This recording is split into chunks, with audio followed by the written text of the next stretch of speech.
Olá pessoal, sejam muito bem-vindos a mais um episódio do Circuito pela Vida. Hoje vamos falar sobre neuropsicopedagogia, saúde mental, prevenção ao suicídio e como a atuação terapêutica pode auxiliar nos casos de dependência química. Nossa convidada é Isabela Balodi, neuropsicopedagoga, perita judicial e terapeuta ABA. Ela atua em consultório e instituição social com um trabalho que conecta o desenvolvimento cognitivo, a aprendizagem e a promoção da saúde mental.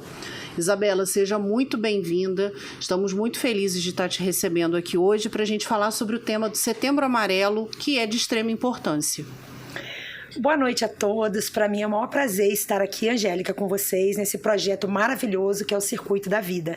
E enquanto terapeuta, eu venho primeiramente explicar o que a neuropsicopedagogia ela pode alinhar, justamente porque ela o que é o nosso maior estudo? É ligado ao sistema nervoso junto à aprendizagem. Então, onde existe essa defasagem? Aonde eu consigo alinhar para que essa pessoa saia dessa zona de dificuldade e junto a competência e habilidade para que a gente avance em qualquer área do ensino.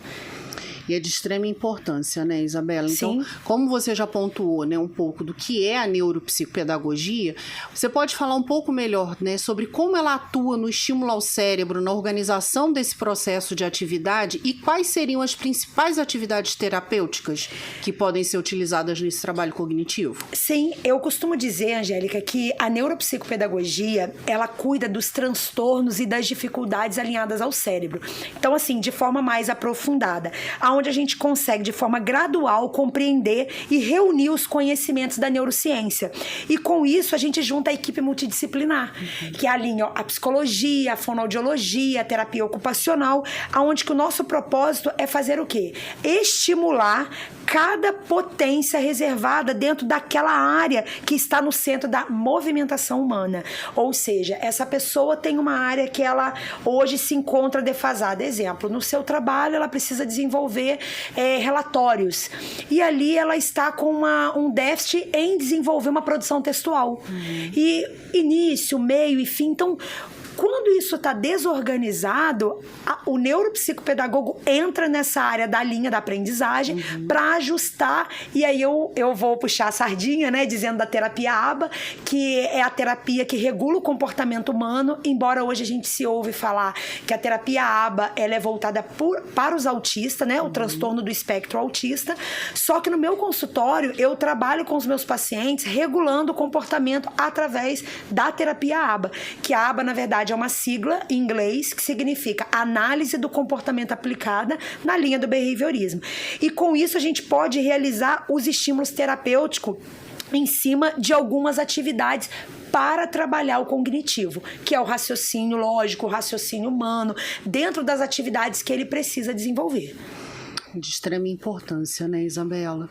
E agora a gente está, né, no Setembro Amarelo, é um mês de extrema divulgação na mídia como um todo, falando sobre a prevenção ao suicídio, visto que o dia 10 foi o Dia Mundial, né, de Prevenção ao Suicídio.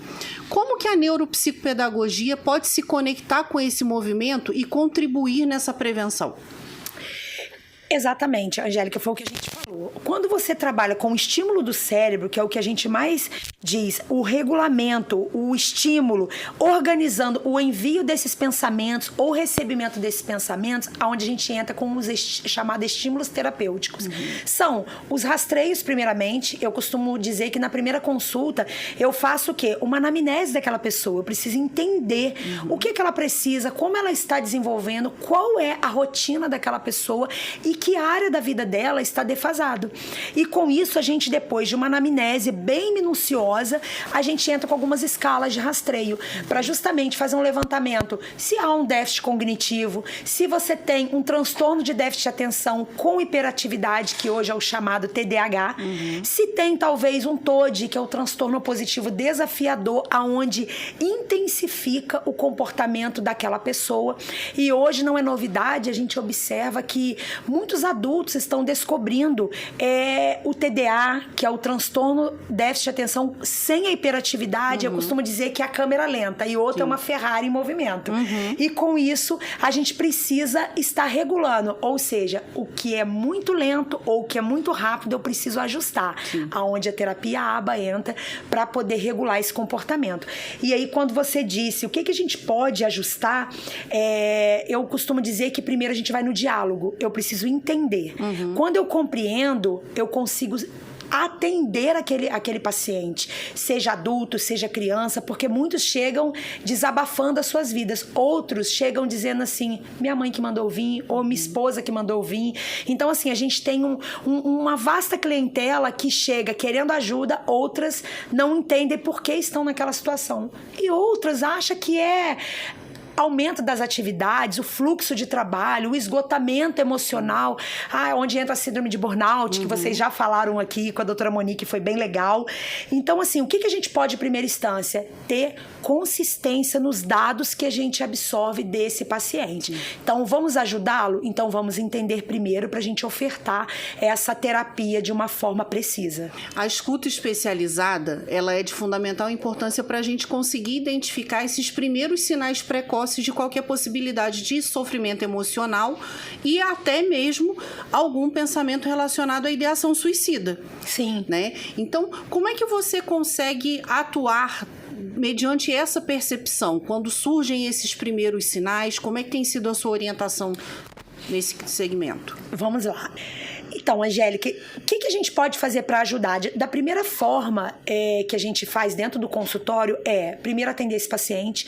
Quando eu observo que existe já, assim, com muita intensidade, alguns episódios ou alguns traços, vamos dizer assim, de tentativa suicida, ou já tem alguns episódios declarados geralmente pela família, eu avalio, eu faço um registro, entrego os meus materiais, os documentos para que a família preencha, ou o próprio paciente, se tiver essa condição, e já encaminho primeiramente para o profissional direcionado, que é o psiquiatra, juntamente com a psicologia, porque eu tenho alguns parceiros e a gente tem uma linha de trabalho de entender o que o nosso paciente precisa naquele momento. Então, assim, de primeira instância, ele precisa ser acolhido, ser entendido e estar na mão do profissional certo.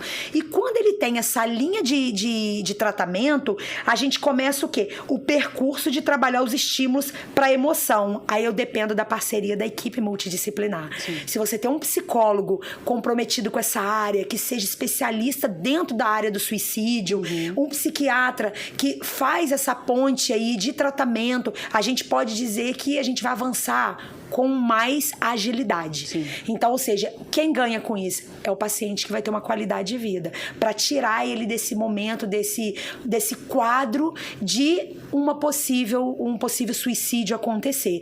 Então, primeira instância é atender, colher informações, iniciar um processo terapêutico e encaminhar para a equipe ou os profissionais adequados. Com certeza.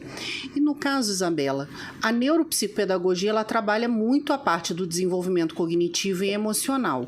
E como o estímulo à autonomia e o fortalecimento das habilidades sociais ajuda a reduzir os sentimentos de desesperança? Então, eu costumo dizer uma frase, Angélica, que a gente precisa, primeiramente, viver o hoje, o aqui e o agora. E quando você pega um paciente que você deseja promover para ele uma qualidade de vida com mais agilidade, por questão suicida, ou seja, ele precisa de ajuda ontem. Com isso, a gente precisa ter o senso de controle da vida, fortalecendo o quê? Essa autoestima. Primeira coisa, a pessoa que ela tem um atentado suicida, que ela tem pensamento suicida ou qualquer outro comportamento de tirar a própria vida, ela precisa ser acolhida e entendida. E evitar julgamentos, rótulos. Porque sua mãe fez assim, você quer acabar com a sua vida também? Ou seja, começar a trazer exemplos negativos que você acaba fazendo o quê? Talvez aquela pessoa somatizando aquele episódio e dizer, minha mãe fez e acabou o sofrimento de todo mundo, acho que eu vou fazer igual ela. Ou seja, exemplos nessa hora, testemunhos negativos, não contribuem para a evolução dessa pessoa. Então, a melhor coisa que eu tenho é apoiar e fazer esse acolhimento de uma forma muito pacífica e esse paciente se sentir seguro de estar com você, para que esse estímulo que for trabalhado, ele se sinta seguro em estar sendo cuidado por você. Com certeza. E nós sabemos, Isabela, que fatores como isolamento social, dificuldades de aprendizagem podem vir a causar o risco da depressão. De que forma o acompanhamento neuropsicopedagógico pode promover o pertencimento e a autoestima? Primeiramente, eu costumo dizer que para melhorar a autonomia, eu preciso criar um relacionamento com essa pessoa. Então, eu falo que o vínculo afetivo com o paciente no consultório é muito importante. E quando você começa a trabalhar a questão do relacionamento intrapessoal e interpessoal, a pessoa começa a entender e ver a importância que o outro depositou nela. Sim. Ou seja, talvez ela acha que vai chegar até você para ouvir algo muito assim sensitivo, algo que vai influenciar para que os pensamentos dela sejam estimulados, ou aquela defasagem da aprendizagem está ali incomodando. Talvez ela receberia uma promoção no trabalho e ela está à beira de uma demissão por uma situação que está dando um desconforto. E aí o que a gente faz? Começa a trabalhar essa autonomia nesse relacionamento. Existem estratégias específicas, como jogos, artes, atividades em grupo, que você recomenda para possível prevenção de crises emocionais e no fortalecimento da saúde mental? Angélica, a primeira coisa que eu indico para os meus pacientes, precisa fazer atividade física. Porque a atividade física, você começa a criar até um relacionamento coletivo, né? Vai tendo interação social. Ou seja, você conversa com uma outra pessoa na academia, naquele ambiente coletivo. Então, primeira atividade, eu sempre falo, tá fazendo uma caminhada, a gente precisa ter qualidade de vida. E eu tenho alguns jogos específicos, né, no consultório, algumas atividades que eu trabalho que estimula o cognitivo. E eu falo que uma terapia também, que é muito bom para o cérebro humano, isso para nós também, para qualquer pessoa, é a leitura diária, né? A gente já falou sobre isso, que você bate muito nessa tecla. O ler, você traz qualidade de vida e saudável, eu falo que é um medicamento saudável para o cérebro, né? Então, quando você lê, quando você faz uma caminhada... Então, eu começo muito nesse trabalho. E uma coisa que eu costumo fazer com os meus pacientes é criar o planejamento semanal com eles. Porque tem muitos que falam assim, Isa, eu não faço isso porque eu não tenho tempo.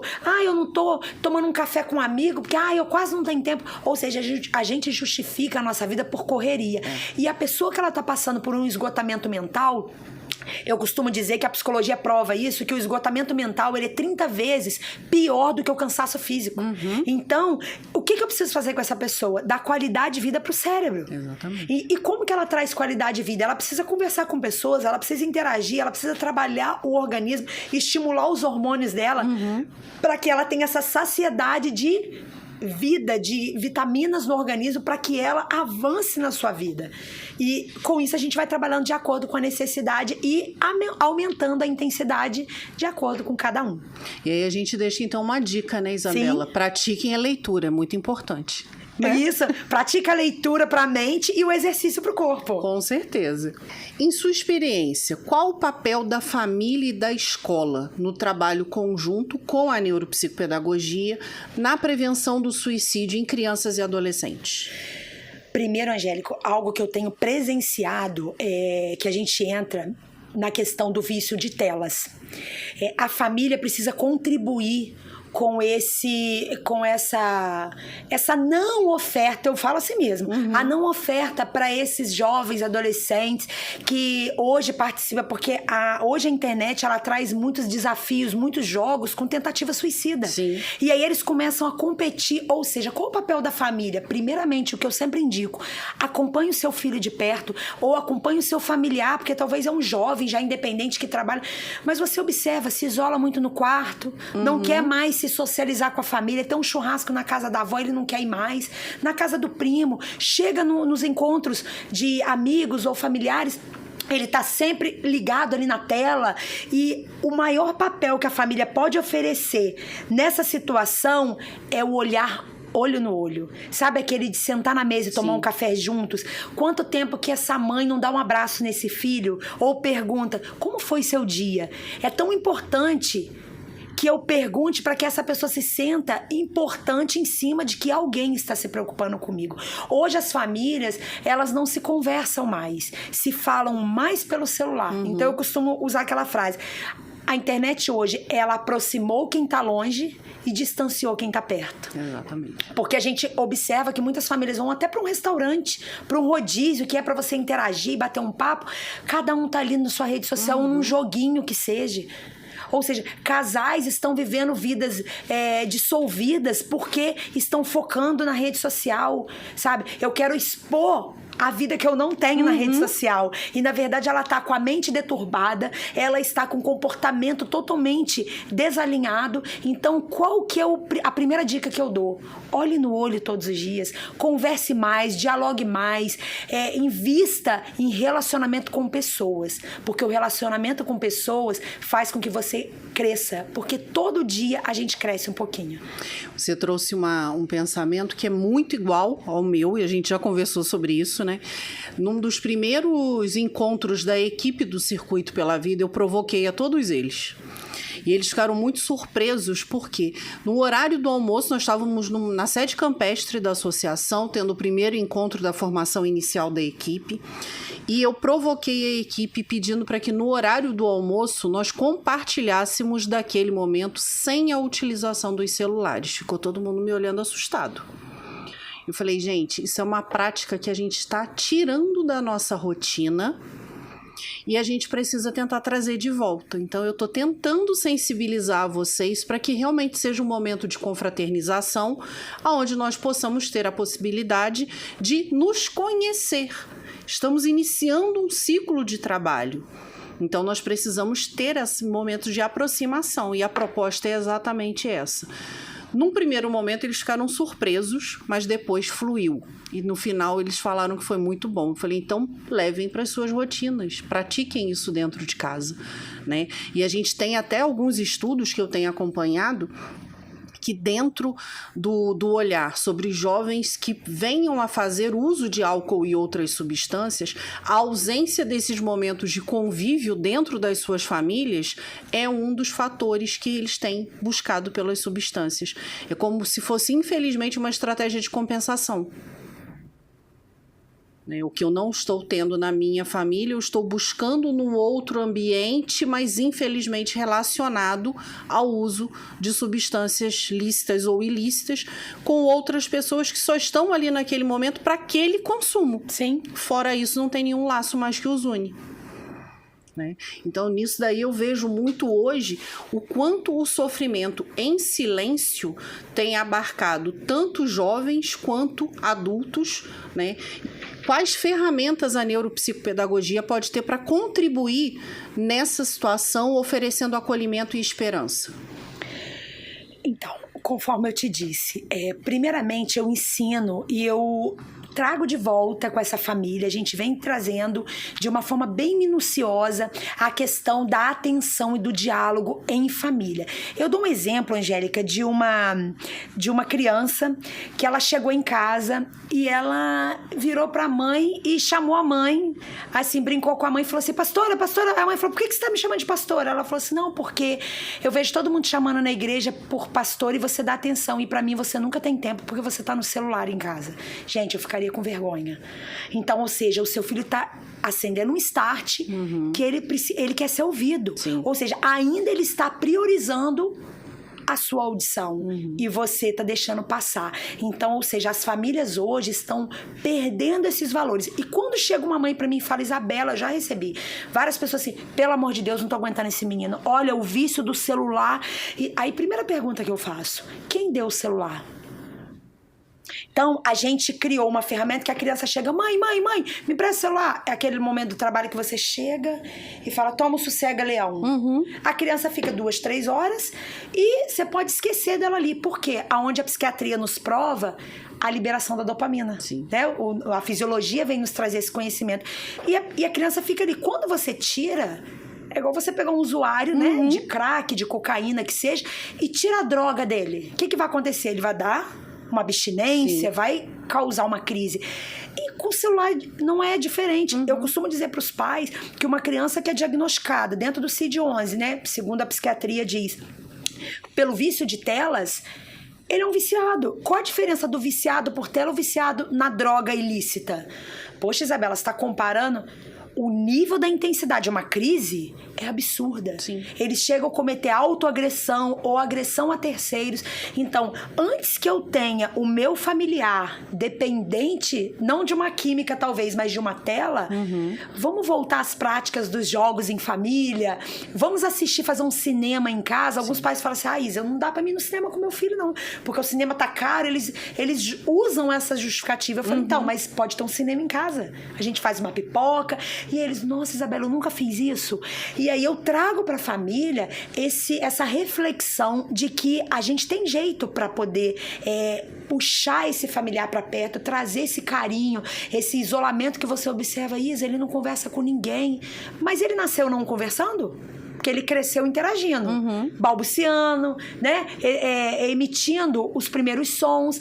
E depois eu entreguei uma tela. E aí eu fui lá na estaca zero. Eu desconstruí tudo aquilo que a natureza me trouxe para eu interagir com meu filho. Então, o melhor remédio, a melhor indicação que eu falo para todos os pais, o Dr. Tiago Castro fala isso, que melhor do que um diagnóstico é uma boa terapia. E antes da terapia, antes que seu filho avance nesses sintomas que começam a se intensificar quando não é tratado, o que eu tô fazendo de errado? Dar uma tela? Ser permissiva muito com esse adolescente? 15 anos, deixa no baile, chega a hora que quer. Peraí, a família hoje não tem limites com eles. Por quê? Porque a mídia, o mundo virtual, diz que eles podem tudo. E aí onde vem esses conhecimentos sobre, se fizer isso, só você fingir que vai se matar, que todo mundo fica com peninha de você. Aí tem alguns casos que pode gerar eu costumo dizer que é umas chantagens emocionais. Sim. Mas se isso com frequência, você como psicóloga, né, Angélica? Já é um sinal de alerta. Já é um sinal de alerta. Peraí, se a pessoa, ela diz... Né? Tem uma brincadeira que o pessoal fala assim, cão que late não morde. Exatamente. Mas quando tá latindo, vai saber que é alguma coisa. Então, assim, se tem algum sonzinho ali, tem algum start, uma luzinha acesa, opa, deixa eu ver onde que eu deixei de desenvolver com meu filho. Então, a parceria familiar é muito importante. Com certeza. Isabela, agora falando um pouco, né, sobre a dependência química dentro do seu trabalho como neuropsicopedagoga, como é possível o auxílio das pessoas no processo da dependência química ou no seu processo de recuperação? Então, vamos lá, Angélica. Primeiro, como eu disse lá atrás, nós precisamos entender o que essa pessoa precisa. Qual a área dela que, através da dependência química, houve uma defasagem? Ou seja, essa defasagem motora, eu já recebi um adolescente que fazia o uso de drogas e ele desenvolveu um tremor pós-abstinência, enfim. E aí a letra dele ficou defasada, e aí ele começou a ficar envergonhado de escrever, só queria usar o tablet. E aí o que a gente pode fazer? Um estímulo motor? Vamos trabalhar essa rigidez cognitiva, tanto do cérebro para processar o que vai fazer, porque o nosso cérebro ele é condicionado. Sim. Então, ou seja, para ele executar no papel, ele primeiro precisa condicionar. Se tem talvez um déficit de atenção ou tem um baixo foco e concentração, eu preciso estimular esse cérebro. Aí eu entro com o jogo, porque o jogo a gente chama de estímulo terapêutico lúdico. Ou seja, você trabalha ali em dupla, eu e meu paciente desenvolvendo aquele jogo. Eu tenho um jogo que eu passo muito para os pais e os pais compram, que chama Lince, que há um tempo atrás da nossa época, né, Angélica? Porque nós somos novas, né? Claro. Então, lembra do Procurando Wally? E esse jogo é um tabuleiro com muitas figuras, e aí eu divido 10 para mim e 10 para ele. E eu vou aumentando o grau de dificuldade. E quem acabar primeiro de achar aquelas figuras, ganhou o jogo. E aí eles começam a ter aquele espírito de competição, de conquista. Sim. Poxa, eu consegui. Poxa, tia, hoje você tá ruim. Ou seja, a gente trabalha aquela interação, o grau de dificuldade. Não é que eu deixo o meu paciente ganhar ou eu sempre ganho. Mas ali eu já tô ensinando pra ele que na vida a gente não ganha sempre. Ou seja, os valores que eu preciso entender, que a vida eu costumo dizer que é uma roda gigante. Hoje não tá bem, mas amanhã a gente pode ficar melhor, aonde você começa a trabalhar esses pensamentos negativos, da tentativa de suicídio. Poxa, eu não presto, eu não tô servindo pra nada, eu estou de qualquer forma, ninguém me vê. Peraí, vamos mostrar que você pode, que você é capaz em algumas áreas boas que nem você sabia. sabia? Sim. Então, é o chamado dos estímulos que a gente trabalha, terapêutico, seja sensorial, cognitivo. Então, eu conquistando a confiança dessa pessoa, ela começa a se abrir comigo, me contar situações. Isa, eu tô com esse pensamento e tô querendo tomar uma decisão. Quando eu vejo que é algo que realmente pode trazer um dano à vida, eu chamo a família e dou estratégias para que a família trabalhe dentro daquilo que ele precisa.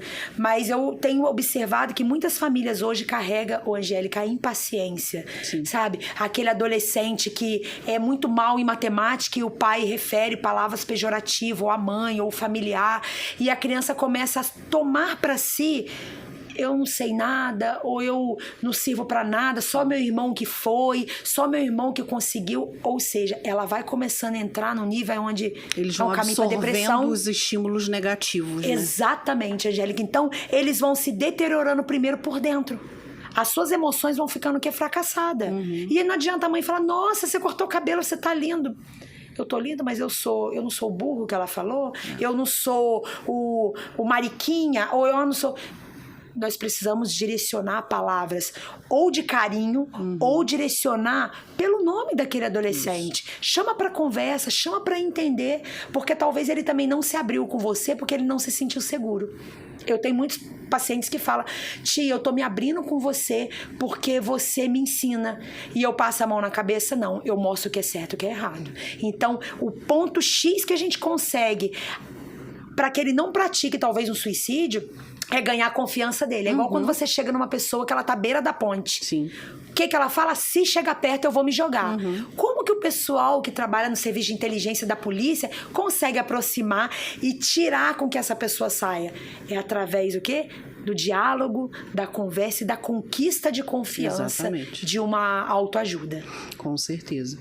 E quais estratégias específicas você utiliza no processo de redução de danos, né, cognitivos e emocionais causados pelo uso de substâncias? Então, as estratégias, conforme eu te disse, depende qual a área, a gente precisa primeiro ver qual a área. Exemplo, a área defasada foi a questão da escrita.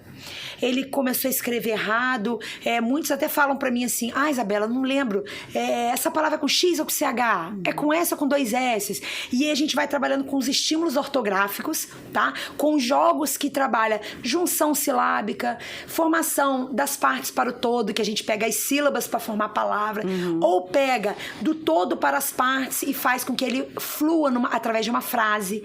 E aí tem uns que tem eu observo algumas alterações de déficit de atenção, e eles colocam exemplo: o gato é bonito, o brigadeiro é gostoso, frases curtas, ou seja, a criatividade está defasada. Por quê? Hoje a tela, ela tende, além de reduzir o estímulo ortográfico ou a dependência química, ele não tem prazer de fazer nada, ele tem prazer de estar no êxtase da droga. Então, o que eu posso ofertar dentro da debilidade que ele apresenta? Porque eu costumo dizer que 2 palavras, Angélica, importantes é as competências e habilidades. Eu dou o exemplo do arroz. Nós duas temos competência para fazer o arroz? Sim, a gente consegue, beleza. Mas e a habilidade? Talvez o seu vai ficar soltinho, o meu vai ficar grudado. Aí é onde entra na área da habilidade. Então eu vou pegar o que esse jovem tem competência para fazer. Ele tem competência para fazer isso. Mas e a habilidade? Não dá. Então vamos trabalhar a habilidade dentro daquele item que ele precisa melhorar. E aí você começa a trazer uma sensação de conquista, uma sensação de crescimento e de dizer: poxa, nem eu acreditava em mim. Mas através dessa atividade eu consegui que eu sou capaz. Tem um jogo chamado Cilada também, que eu indico muito para as pessoas. Eu trabalho até para pessoas que fazem concurso, para trabalhar o estímulo rápido do cérebro, estratégia, ação.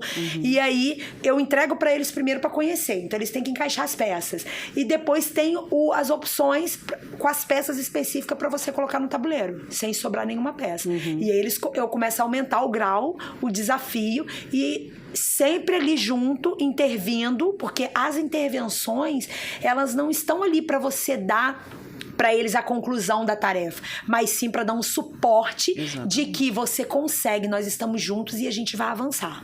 Com certeza. E quanto à prevenção? É possível identificar sinais de vulnerabilidade antes que a dependência se instale? Sim, eu costumo dizer, Angélica, que atividades por repetição, tanto que na minha anamnese eu faço essa pergunta, se a pessoa tem alguma mania, se ela tem algum tique, se ela tem alguns comportamentos que estão, assim, eu costumo dizer que são os comportamentos disruptivos, os comportamentos que ele nunca fez e você está observando o que ele está fazendo. Ou são falas, como a gente disse, né? Ai, vontade de sumir.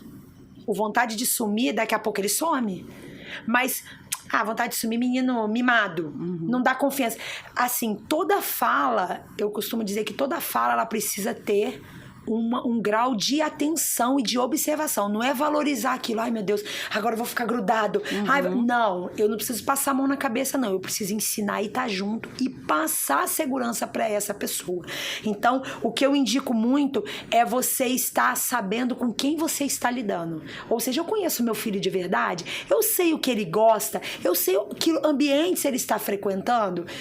Houve alteração de comportamento, busque ajuda. Não deixa e não encare como isso é da idade, isso é normal. Independente de ser uma criança, um adolescente, um adulto ou um idoso, nunca encare como coisas banais, mas sim em buscar ajuda. Toda fala tem um porquê, né? Então a gente tem que ficar muito atento a isso. Verdade. Isabela, por mim a gente ficaria aqui horas, porque a neuropsicopedagogia e a psicologia se encontram em muitos aspectos, Verdade. né? Agradeço imensamente por você estar aqui com a gente, compartilhando todo o seu conhecimento e que venham próximos. Sim, eu quero deixar aqui também. Posso falar do meu trabalho, Angélica? Claro. Pode? Eu atendo pessoas, sejam laudadas ou não. Eu tenho muitos pacientes que me procuram e falam, Isa, eu não tenho laudo nenhum, mas eu tô observando assim, eu tô muito estafada, eu sempre fui muito bom, eu dei o exemplo do relatório, né? Mas hoje no meu trabalho eu não consigo desenvolver nem 5 linhas.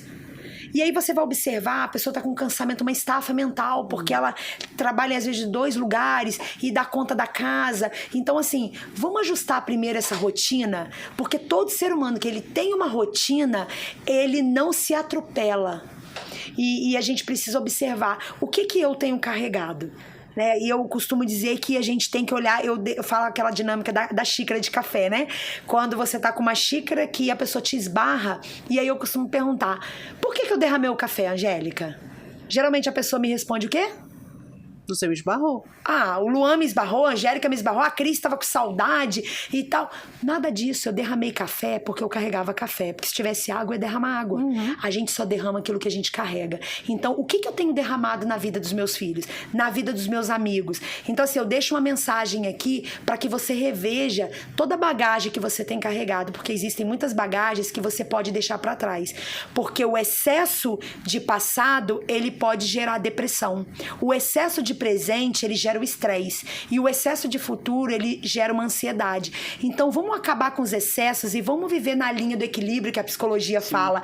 Eu posso ir ali, eu posso ir aqui, posso fazer isso, mas vamos com equilíbrio, porque com equilíbrio na vida, a gente avança com qualidade e com exatidão. Então, o meu recado é, se você está observando que tem algo que está desalinhado ou desregulado, ou você observa que aquilo nunca aconteceu, busque ajuda. Não hesite, não guarda, porque você não está sozinho.